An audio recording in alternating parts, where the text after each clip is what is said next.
আমার কাছে কি মনে হয় জানেন? মূলা আর শালগম এই দুটো তরকারি খেতে সেম একই রকম লাগে। আপনাদের কি অবস্থা বলেন তো? হ্যালো এভরিওয়ান, আসসালামু আলাইকুম। আমি আজকে ভাত খাবো মূলা আর শালগম।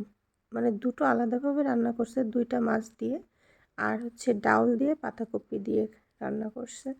তো ভাজিটা খেতে বোম্বাই মরিচ নিয়ে এত মজা লাগতেছিল, সেটা বইলে আসলে বুঝাইতে পারবো না। তবে যেটা আমি খাচ্ছিলাম এটা ছিল মূলা, আর তার আগে যেটা খাচ্ছিলাম ওইটা ছিল শালগম।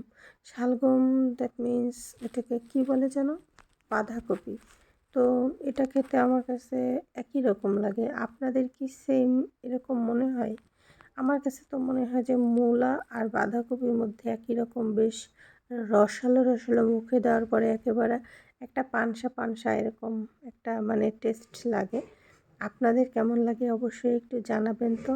আর আহ, তবে মূলা দিয়ে এই সরি হচ্ছে কি পাতাকপি দিয়ে ডাউল রান্নাটা এত মজা হয়েছিল যেটা বইলে বোঝাইতে পারবো না। আর সাথে একটু বোম্বাই মরিচ নিয়েছিলাম, তারপরে খেতে আরও অস্থির হয়েছিল। তো সবাই ভালো থাকেন, আল্লাহ হাফেজ। আমি খেতেই থাকি। Tata, bye bye.